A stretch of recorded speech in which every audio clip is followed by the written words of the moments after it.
A1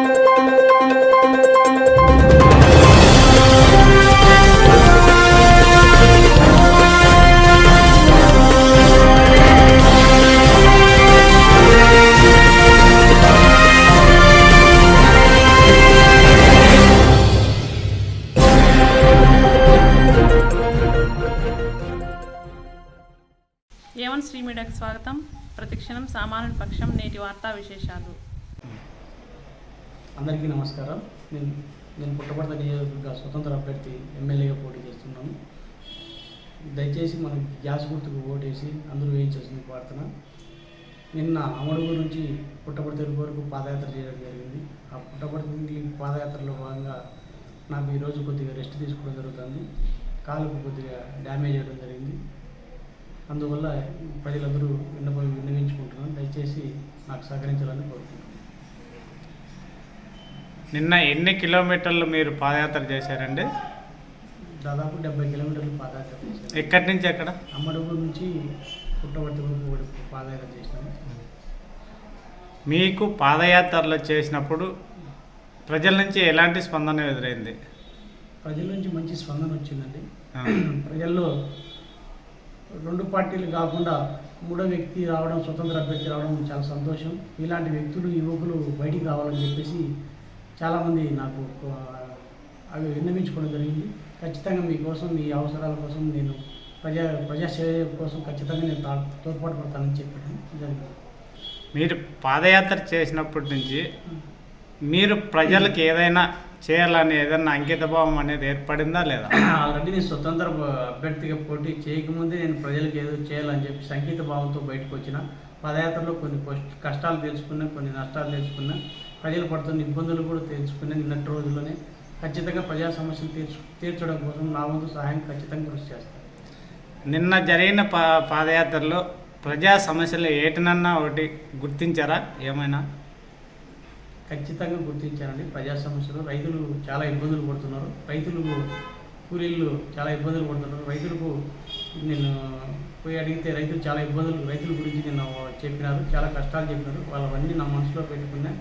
రైతులు, కార్మికులు అన్నీ వచ్చిన దావుంటూ వస్తూనే అందరినీ విచారించడం జరిగింది. ఖచ్చితంగా వాళ్ళ కష్టాలు తీర్చడానికి నా వంతు సాయం చేస్తాను. నేను అమాలీలు కూడా కలిసడం జరిగింది. అమాలీలు కూడా వాళ్ళ కష్టాలు చెప్తున్నారు. వాళ్ళ కష్టాలను తీర్చడానికి నా వంతు సహాయం నేను చేస్తాను.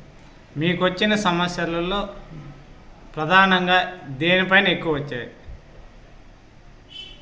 నాకు వచ్చిన సమస్యల్లో రైతుల గురించి ఎక్కువ సమస్యలు వచ్చినాయి. రైతులు వర్షాల్లో పోయి వర్షం పడడం వల్ల రైతులు చాలా ఇబ్బందులు పడుతున్నారు.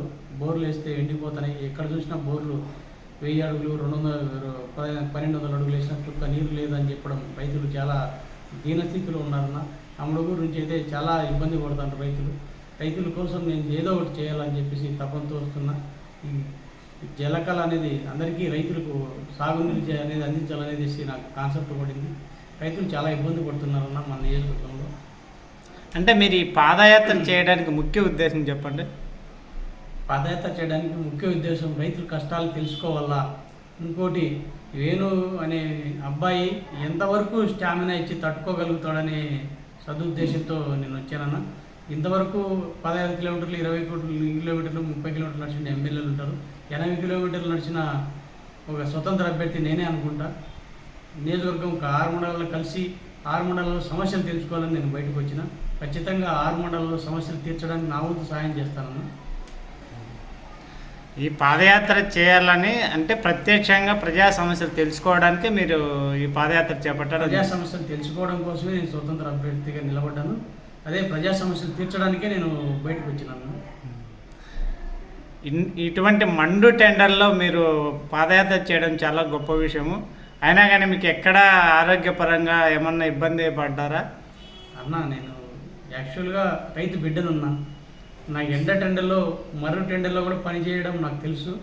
అందుకే నేను ఇబ్బంది పడలేదు. నేను రైతు బిడ్డను కాబట్టి నేను ఈరోజు దాదాపు పొద్దున్నే 5:30కి స్టార్ట్ చేసి రాత్రి 10 గంటల లోపల నేను ఉపయోగించడం జరిగింది. అందువల్ల నేను ఇబ్బంది కాకపోతే కాలుకు కొద్దిగా బొబ్బలు వచ్చినాయి. ఆ బొబ్బలు మీద చూపిస్తాను. నేను డాక్టర్ దగ్గర కలిసి కట్టు కట్టించుకోవడం జరిగింది మార్నింగ్. ఖచ్చితంగా ఈరోజు నుంచి సాయంకాలం నుంచి నేను బయటకు వచ్చేస్తానన్న. ఖచ్చితంగా ప్రజలను ఓట్లు అడిగి నా గ్యాస్ సిలిండర్ కోటేసి స్వతంత్ర అభ్యర్థిని గెలిపించాలని నేను కోరుకుంటానన్నా. ఇదే విధంగా ఇక ముందు కూడా మీరు ప్రజల వద్దకు వెళ్తారా? అన్న ఖచ్చితంగా నా ఊపిరి ఉన్న రోజులు, నా ప్రాణం ఉన్న రోజులు, నా గుండెల్లో శ్వాస ఉన్న రోజులు ప్రజల కోసమే పనిచేస్తానన్నా. ఎట్టి పరిస్థితుల్లో దాంట్లో వదిలే ప్రసక్తి లేదు. నాకు వేరే పనులు కూడా లేవన్నా. ఇంకా నాకు ఖచ్చితంగా ప్రజాసేవ కోసం, ప్రజా శ్రేయస్సు కోసం ఖచ్చితంగా పనిచేస్తా. ఖచ్చితంగా సత్యసాయిబాబా గారి భగవంత్ సత్యసాయిబాబా గారి జీవిత కళలను, ఆశయాలను నెరవేరుస్తా. అదేవిధంగా డాక్టర్ పద్మభూషణ్ చిరంజీవి గారు ఇచ్చిన ఆదేశాల మేరకు అన్లాంగ్వేజ్ వర్డ్స్ వాడకూడదని మన వెంకయ్య నాయుడు గారు, బీజేపీ వెంకయ్య నాయుడు గారు ఇచ్చిన, మన రాష్ట్రంలో ఇచ్చిన పిలుపు మేరకు అన్లాంగ్వేజ్ వర్డ్స్ వాడకుండా ఖచ్చితంగా నా వంతు సహాయం ఎవరిని వాళ్ళ పర్సనల్ విషయాల్లో కానీ రాజకీయంగా మాట్లాడాల్సింది వస్తుంది. కాకపోతే ఎవరిని కూడా వాళ్ళ ఫ్యామిలీ మ్యాటర్స్ కానీ ఇంకో వాళ్ళ పర్సనల్ మ్యాటర్స్ కానీ టచ్ చేయకుండా, ఎవరిని కూడా అన్లాంగ్వేజ్ వర్డ్తో మాట్లాడకుండా ఖచ్చితంగా అందరినీ ప్రజలను మెప్పించి, నవ యువకులను మెప్పించి యువత బయటికి రావాలని సదుద్దేశంతో నేను వచ్చిన. అదేవిధంగా రైతులను, కార్మికులను, కర్షకులను అందరినీ కూడా నా మనసులో, గుండెల్లో నిలిచిపోయినాయి. వాళ్ళకి సాయం చేయాలనేసి నేను ఈరోజు బయటకు వస్తున్నా. వలసలు నివారించాలని నేను బయటకు వస్తున్నా. ఖచ్చితంగా వాళ్ళ వలసలు నివారిస్తా. ఖచ్చితంగా పుట్టపర్తి నియోజకవర్గంలో ప్రతి గుండెల్లో చిరునవ్వు నివారించడానికి నా వంతు సహాయం కృషి చేస్తానన్నా. ప్రతి ఒక్కరు ఏమనుకుంటా అంటే ఎన్నికల సమయంలో మాత్రమే వీళ్ళు వచ్చేది, మళ్ళీ ఇక్కడికి రారు అని అనుకున్నారు. మరి వారి అభిప్రాయాన్ని మీరు ఏ విధంగా అంగీకరిస్తారు? అన్న నేను పొరపాటున ఎన్నికల సమయంలో వస్తారని అనుకోవడం పొరపాటు. కాకపోతే ఖచ్చితంగా నేను ఎజెండా పెట్టుకున్నా. ఎన్నికలు ఉన్నా లేకున్నా కంపల్సరీ వస్తా. ఇంకో విషయం అన్నా, పిలిస్తేనే వచ్చేవాళ్ళు బంధువు ఉన్నా, పిలవకుండా వచ్చేవాడు ఆత్మ బంధువు ఉన్నా. ఖచ్చితంగా ప్రజల కోసం నేను ఆత్మ బంధువు పోయి కంపల్సరీ ప్రజల కోసం పనిచేస్తానన్నా. నిన్న మీరు పాదయాత్రలో చెప్పారు ఏదో టోల్ ఫ్రీ నెంబర్ ఉన్నదని, అది నిజమేనా? అన్న ఖచ్చితంగా అన్న 8500636789 అనే నెంబరు టోల్ ఫ్రీ పెట్టుకున్నా. ఖచ్చితంగా ప్రజలకు సేవ చేయడానికి నా వంతు సహాయం కంపల్సరీ చేస్తానన్నా. యువకులు, ఈ ఉత్సాహవంతుల కోసం, వాళ్ళను యువతలో స్ఫూర్తి నింపడం కోసం నేను వస్తున్నా. ఖచ్చితంగా మన నియోజకవర్గంలోనే కాదు, రాష్ట్ర వ్యాప్తంగా, దేశవ్యాప్తంగా కూడా ఈ యువకులు బయటికి రావాలా. యువకుల కోసం నేను తోడ్పాటు పడుతున్నా. ఖచ్చితంగా వాళ్ళలో స్ఫూర్తి నింపడానికి నేను బయటకు వస్తున్నాను. నిన్న కార్యక్రమం చేపట్టిన పాదయాత్రలో యువకుల నుండి ప్రత్యేకంగా మీకు ఎలాంటి అనుభూతి ఏర్పడింది? అన్న యువకులు చాలామంది నన్ను కలసడం జరిగింది. ఆ యువకుల్లో చాలామంది నాకు చెప్పడం జరిగింది ఒకటే, అన్న ఖచ్చితంగా నీకు సాయం చేస్తాం, పార్టీలు పక్కన పెడతాం, పార్టీల తర్వాత ఖచ్చితంగా నీలాంటి వ్యక్తి మాకు వస్తే చాలన్నని చెప్పి చాలామంది సెల్ఫీలు కూడా తీసుకున్నారు. అట్లాంటి యువత కోసం నేను నా వంతు సాయం నేను చేయాలనే ఉద్దేశంతో నేను ఉంటానన్నా. నాకు వచ్చిన బొబ్బలు అయితేనేమి ఖచ్చితంగా నేను రైతు బిడ్డనన్నా, ఇలాంటి బొబ్బలు నేను లెక్క చేసుకుని ఖచ్చితంగా ప్రజాసేవ కోసం కాళ్ళు దెబ్బతిన్నా ఎటువంటి పరిస్థితుల్లో కూడా నేను ప్రజా సమస్యలు తీర్చడానికి ఖచ్చితంగా ముందుకు వస్తా. ప్రజలను ఖచ్చితంగా ఓట్లు అడిగి వారి సహాయం నేను ఖచ్చితంగా తీసుకుంటా.